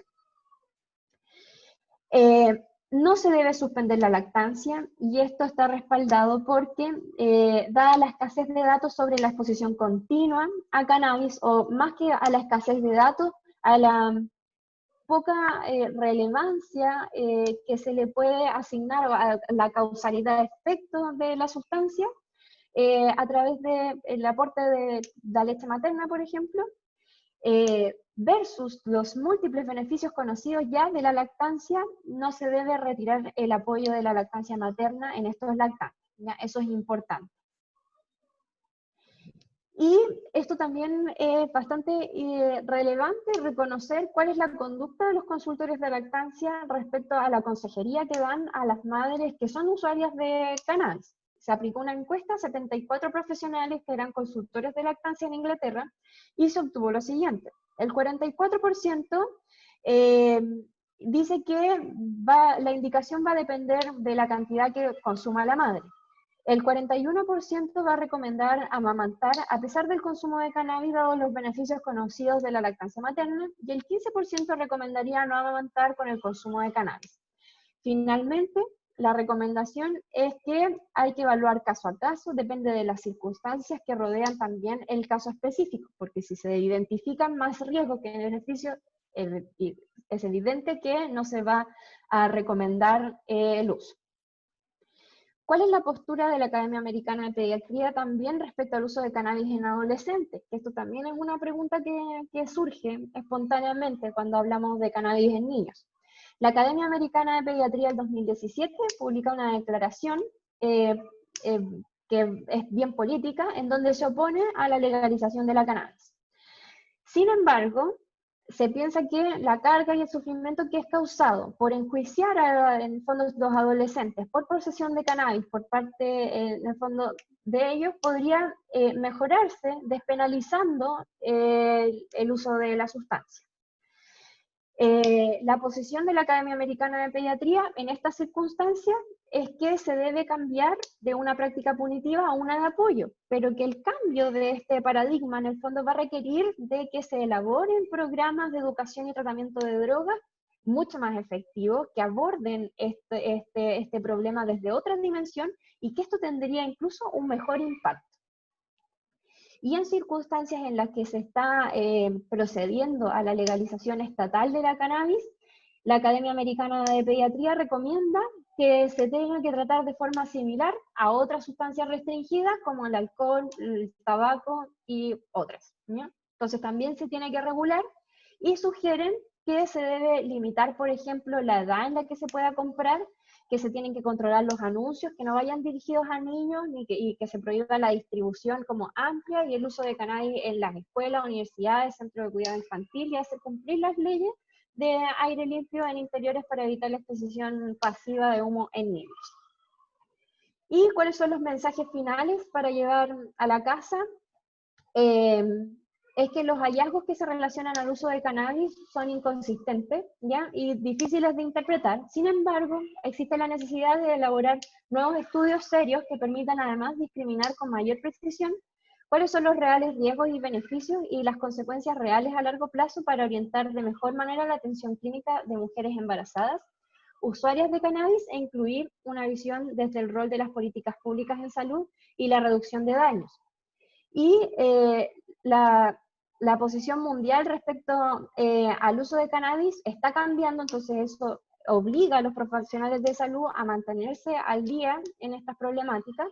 La cannabis está destinada a desempeñar un papel importante en la práctica médica, cada vez más amplio en el área de la pediatría. Y en la comunidad pediátrica también se requiere que hayan expertos que garanticen de alguna manera que se realice la investigación y que se logren responder todas estas preguntas clínicas y que se aprovechen al mismo tiempo los beneficios médicos de la planta, más allá de la necesidad de los cuidados paliativos, por ejemplo. Al mismo tiempo, las intervenciones, los programas y las políticas de promoción y salud pública deben priorizar la seguridad y la educación de los niños y las familias en una sociedad que además avanza hacia la legalización indudablemente. Y en colaboración podemos navegar finalmente con éxito la legalización cambiante de la cannabis y los desafíos que esto nos va a presentar posteriormente. Entonces es una invitación abierta a que exista también un espíritu más de colaboración respecto a los otros profesionales, más allá de sesgarse al hecho de que en algún momento se vaya a legalizar o no la cannabis. Y para la casa, lo primero es que el periodo perinatal y la primera infancia son periodos críticos del desarrollo. Los beneficios de la lactancia superan con creces los riesgos del uso de cannabis, entonces no se justifica la suspensión en estos casos. Y los niveles de cannabinoides de leche materna disminuyen luego de 4 horas de la incorporación de cannabis, por lo cual no se debería indicar la suspensión por un tiempo mayor en las madres usuarias de cannabis. No se ha logrado además determinar una causalidad ni diferencias significativas atribuibles a largo plazo en el desarrollo, en el neurodesarrollo en los hijos de madres usuarias de cannabis. No hay reporte de muertes tampoco atribuibles a cannabis, y si bien las academias médicas desaconsejan su uso de preferencia, hay una cierta conciencia también de que el consumo de esta sustancia es una realidad y que no debe afrontarse desde un punto de vista punitivo, sino más bien nosotros ajustarnos nuestra práctica clínica a realizar una asesoría adecuada.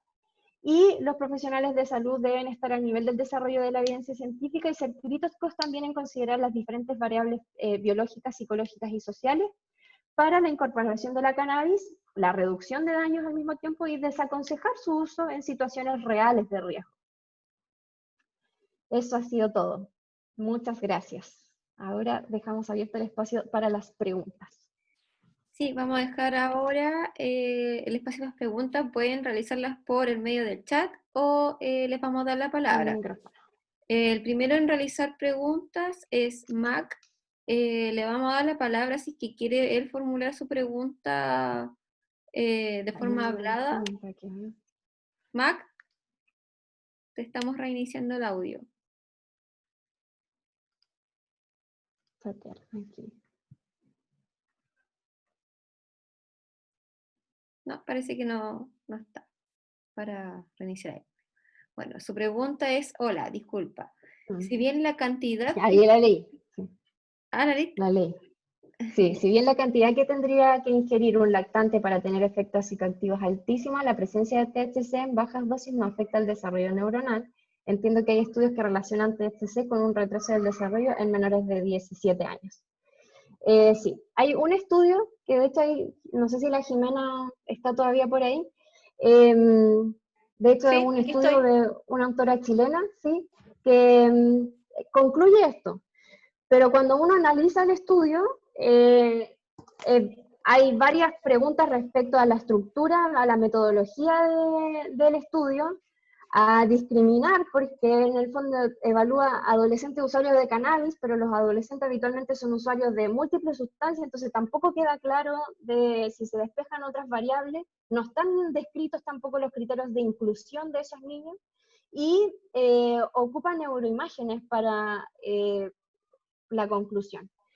Y otro estudio después salió publicado respecto a la importancia que se le podía atribuir al estudio de neuroimágenes para estas conclusiones.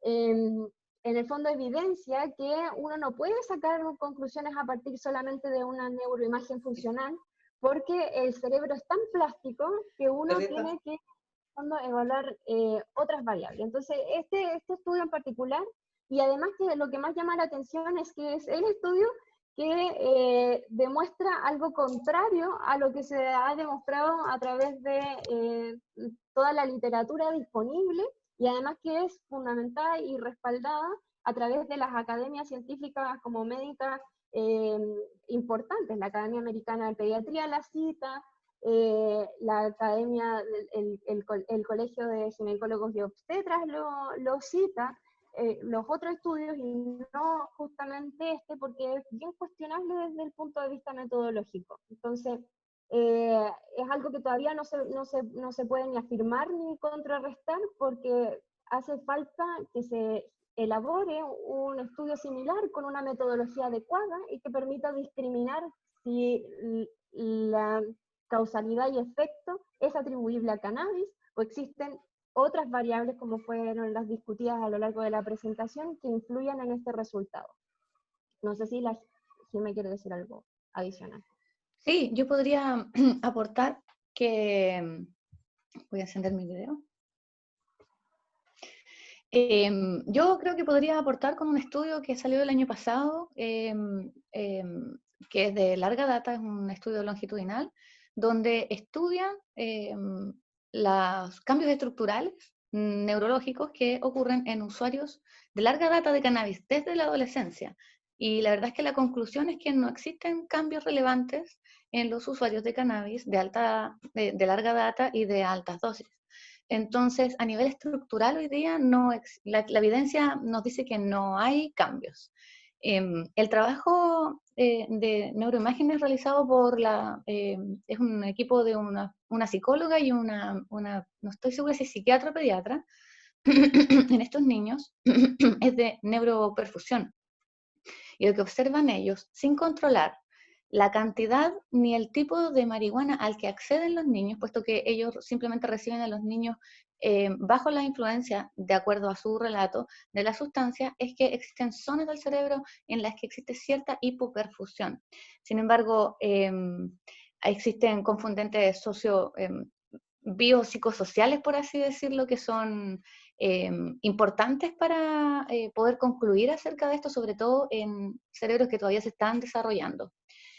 Ciertamente hay que poner atención a eso, pero es importante también tener presente que, bueno, la ciencia, como decía Catalina en el trabajo que les mostraba, que está recién salidito del horno, ¿no es cierto?, del día de ayer, o antes de ayer, es que es muy importante la forma en la que uno establece las preguntas de investigación.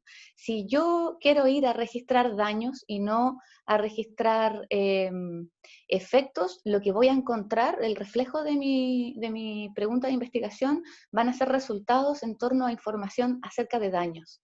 Pero si yo voy a buscar efectos, la información que yo voy a poder obtener no solamente va a reflejar daños, sino que también beneficios y quizás cuantos más.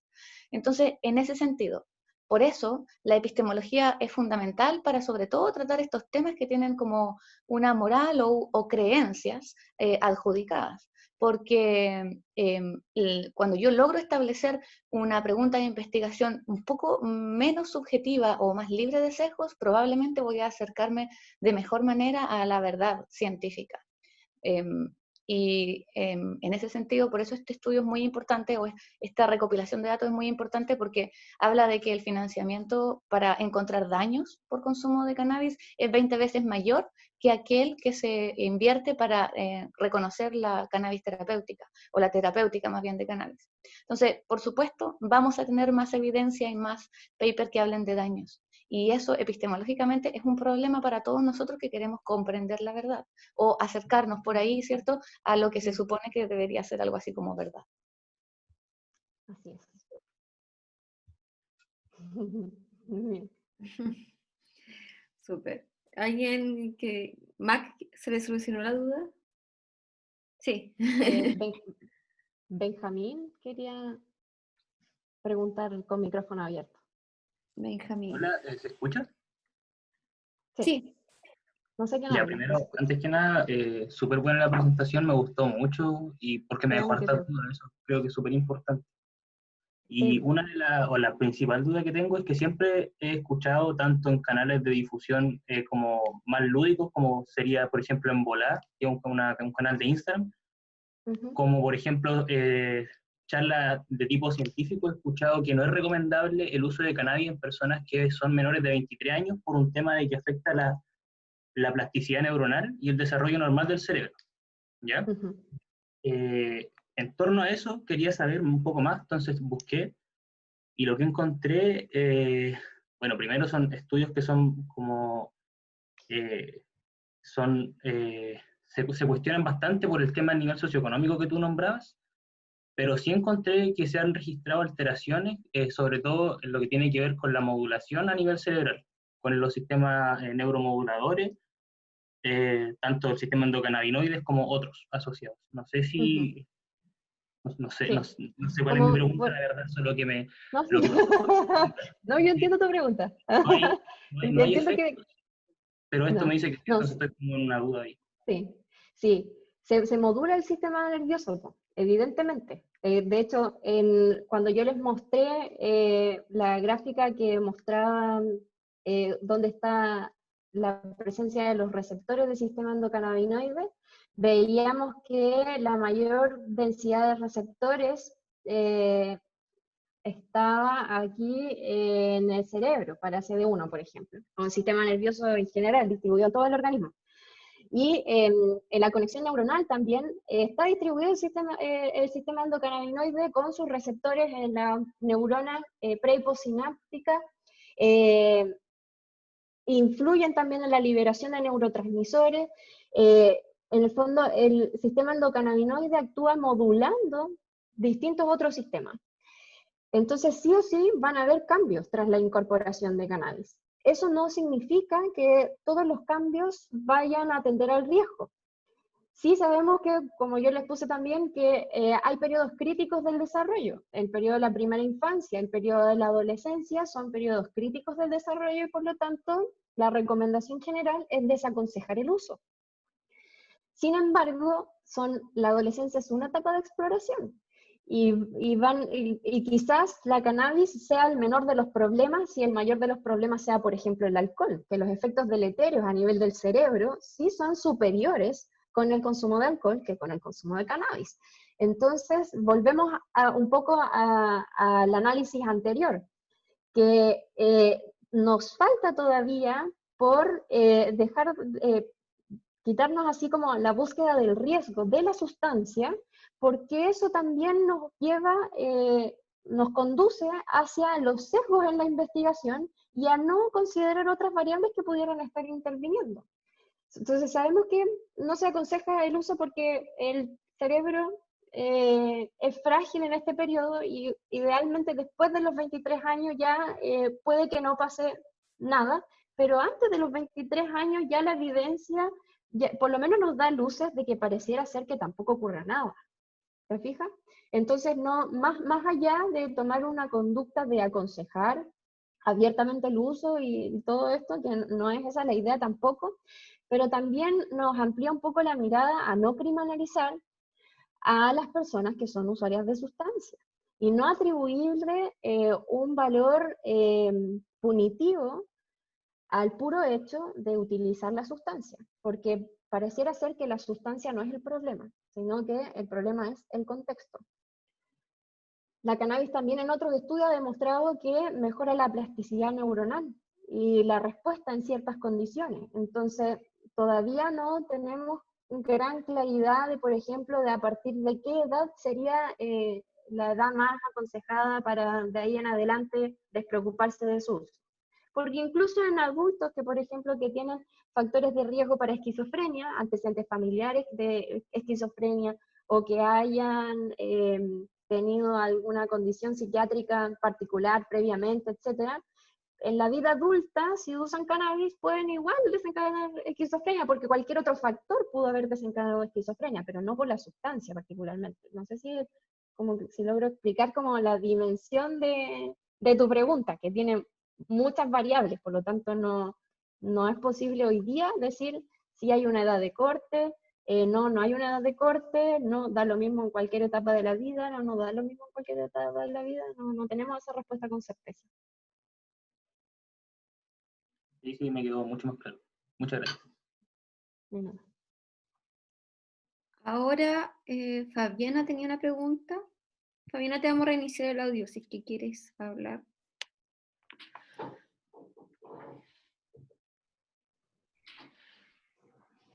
Hola. Hola. ¿Qué tal? Muy buena tu presentación, muchas gracias. Gracias a ti. No, una pregunta que me hicieron justamente hoy de una chica que quedó embarazada, tiene un mes de embarazo y consumía cannabis en forma de macerados, con buena respuesta para la ansiedad. Y me preguntan si debería suspenderlo o no. Sabemos que los receptores cannabinoides se desarrollan, creo que a partir de los 14 semanas de gestación. Sí. Siempre, bueno, cuando uno se enfrenta a esa situación de una gestante que tiene alguna condición psicológica, que está en tratamiento, y además considerando los eventos adversos que pudiera presentar con otros psicofármacos, y si la mamá está bien con cannabis y la cannabis está siendo utilizada para fines terapéuticos, y en el fondo la está ayudando a modular su sintomatología psiquiátrica, lo importante es que la madre mantenga su terapia y se mantenga estable emocionalmente durante su embarazo, durante su periodo postparto. Por lo tanto, en ella yo no suspendería el tratamiento con cannabis. Claro, porque otros medicamentos pueden ser mucho más perjudiciales. Sí, y se puede descompensar también en el ajuste del tratamiento. Entonces, si ya está bien y ya sabemos que no hay resultados a largo plazo con el inicio de cannabis durante la gestación, yo no le suspendería la cannabis a esa paciente. Bueno, muchísimas gracias. ¿Hay alguna otra pregunta? Maribel, te vamos a abrir el micrófono. Maribel Cid. Ahí está. Deberías poder hablar.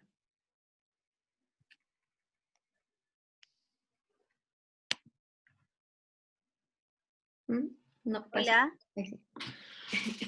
Hola. Hola. Hola, te escucho. Ya.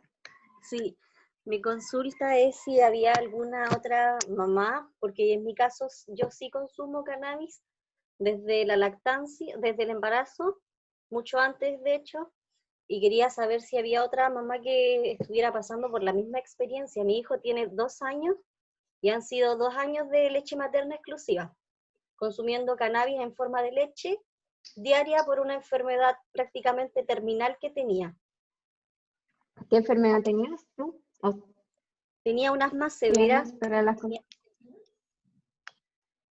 tenía unas más severas que me tenían en un estado ya como un paciente de cáncer pulmonar.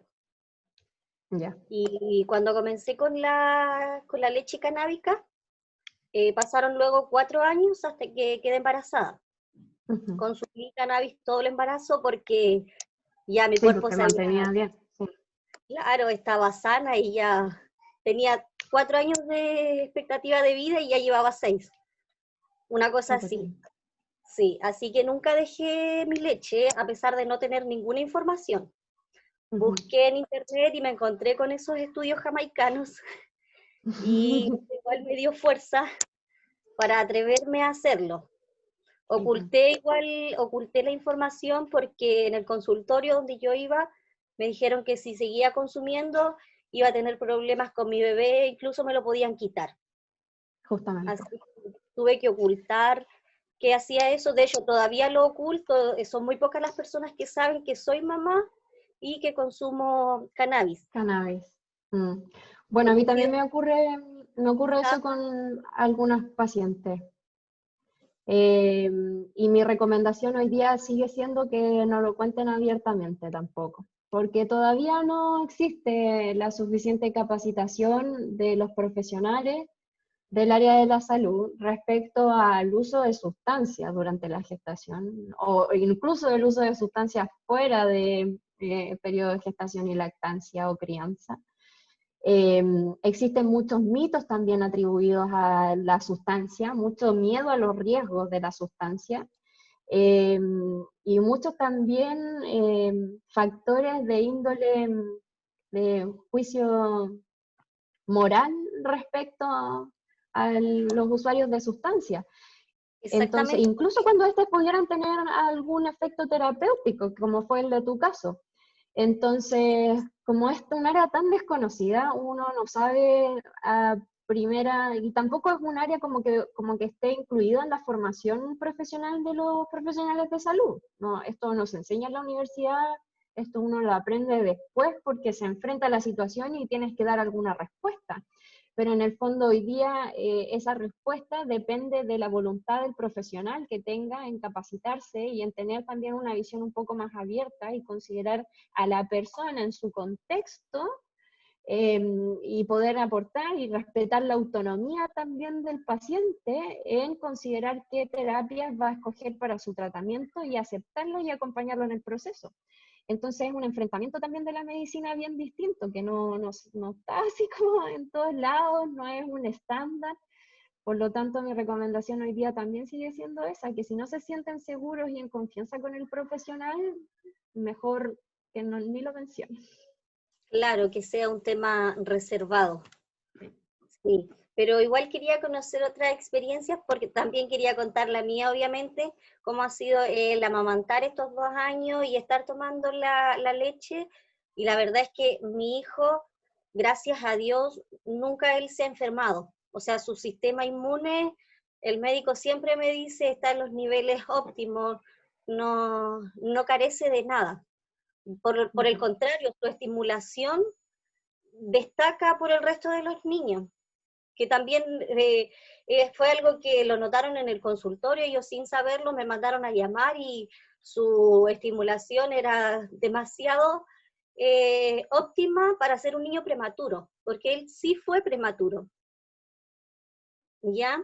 Y eso fue por un tema que yo tenía con personal mío, fue por un tema de problemas con los ovarios, que mi bebé nació prematuro, entonces tampoco lo asociaba a que había sido por el consumo de cannabis, porque en mi primer embarazo tuve el mismo problema y en esa instancia yo no consumía la leche, ¿ya? Entonces, en respecto a la salud y la estimulación de mi bebé, el consumo de cannabis no ha afectado absolutamente nada, ni su crecimiento tampoco.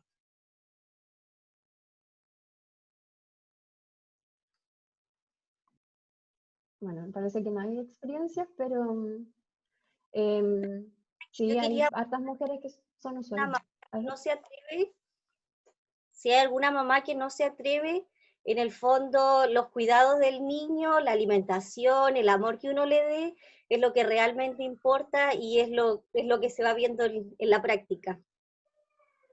Sí. Así que eso era mi aporte, igual agradecer porque yo busqué mucho en internet antes de hacer esto y no había información y cuando encontré esto, como que dije, tengo que hacerlo porque estar informado igual es importante, Claro que sí. sobre todo con estas cosas que son sustancias que igual provocan sus efectos. Ujú. Sí, po. Y se usan, como que uno siempre se dice así como no, si nadie usa, no sé qué, porque están prohibidas así la cuestión. Pero Claro, la cannabis es súper frecuente su uso, es súper habitual. Casi como o sea, el alcohol está bajo la cannabis. Entonces, es importante conocer sus efectos. sí, así que súper agradecida de la presentación. Muchas gracias, me alegro. A ustedes. Nos queda... Hola, ¿qué tal? Ah, Hola, Estefanía. perdón. Hola. ¿Puedo continuar? Sí, claro, te escucho. Sí. ¿Qué tal? Soy Estefanía, los estoy viendo desde Perú. Yo quería saber, pues así como nosotros a la hora de tratar un paciente hay distintos libros terapéuticos, ¿no? Hay quienes comienzan con 0.15 miligramos, 2.5 y van subiendo cada 2 o 6 días. En su experiencia, doctora, ¿cuánto usted cree que es una dosis óptima y la dosis máxima que podemos darle que una mamá puede consumir para no afectar el desarrollo cerebral de su bebé? Ya. Em, En general, todos los reportes que están descritos son, por ejemplo, en usuarias que son usuarias no habituales, usuarias regulares, con consumo moderado. Hay otros que son con usuarias heavy users, casi como usuarias reales, con grandes cantidades. Y yo creo que el más significativo es el de las mujeres jamaicanas, donde culturalmente la cannabis está incorporada como parte de su vida diaria. Y ellas son heavy users, o sea, usan cannabis en cantidades importantes diariamente.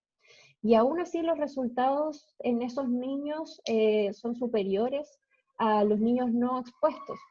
Por lo tanto, yo me atrevería, y la literatura también lo respalda, más allá de centrarse en la cantidad, que incluso cuando uno incorpora cannabis de forma terapéutica y uno piensa en dosis moderadas, aún así la incorporación de cannabis de forma terapéutica es inferior al uso habitual de la sustancia como un usuario frecuente, que puede fumar varios cigarrillos de cannabis al día y sin tener ningún problema. Entonces, eh, hasta ahora no está determinada que haya una dosis precisa donde pueda haber efecto más allá de la dosis que está establecida para el efecto psicoactivo en el lactante menor. Y aún así, esa dosis, siendo una madre con alta sensibilidad al cannabis o con alta transferencia de cannabis del plasma a la leche, ese lactante no lograría incorporar la suficiente cantidad de THC para iniciar efecto psicoactivo. Entonces, con todo lo que ya hay de evidencia al respecto, yo me aventuraría a decir que estamos como mal enfocados y lo que nos preocupa es la dosis. Porque en el fondo esa mamá, esa mujer gestante, está usando la cannabis también porque está requiriendo modular su sistema endocannabinoide para mejorar alguna condición clínica. Por lo tanto, la disponibilidad de los cannabinoides en esa madre particularmente van a estar utilizándose en reparar la deficiencia clínica de endocannabinoide, más allá de ir a hacer efecto directo en el feto. No sé si me logro explicar. No hay una respuesta precisa para tu pregunta, pero uno se puede aventurar en el fondo a decir que lo importante pareciera ser que no es la dosis, son otras variables, y aún así con dosis altas no hay resultados a largo plazo que sean deleterios. Gracias, lo entendí súper. Ya, qué bueno. ¿Alguna otra pregunta? ¿No? ¿Nadie? ¿Puede levantar la manito? Aplaudir. ¿Aplaudir? Al parecer creo que no quedan más preguntas. Bueno, chicos, gracias por participar de este webinar. Gracias a Catalina también por exponer el día de hoy. Los quiero dejar invitados el próximo 5 de septiembre, que tenemos nuestro próximo webinar, y se tratará sobre la búsqueda de información científica en bases de datos, dictado por Natalia Jaña, ingeniera informática y bioquímica. Espero que participen de este webinar. Recuerden inscribirse, las inscripciones están en nuestra página de Instagram y de Facebook. Y eso, y espero que nos puedan seguir en Instagram y Facebook. Nos pueden encontrar en Instagram y Facebook por focosalud.cl, y Fundación Ciencias para la Cannabis lo pueden encontrar como @saludfcpc, todo junto, en Facebook. Y en Instagram se encuentran como Ciencias Cannabis. Lo anotamos un poco más arriba en el chat y ahí están nuestros datos. Sí. Muchas gracias. Hoy yo quiero agradecer, sí, antes de cerrar, yo igual quiero agradecer, bueno, por la asistencia de todos. Muchas gracias. Este webinar tuvo harto interés, hubieron hartos inscritos, aunque poquitos participantes, pero muchos inscritos. Y particularmente que están ahí conectados mis compañeros de beca más lindos y que me están haciendo barra. Es la nueva generación de pediatras ahí con una apertura de mente más amplia y con una visión distinta del paciente. Así que gracias por haber estado presente.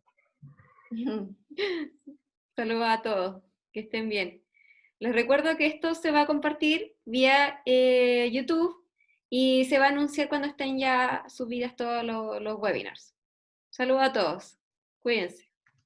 Chao, nos vemos.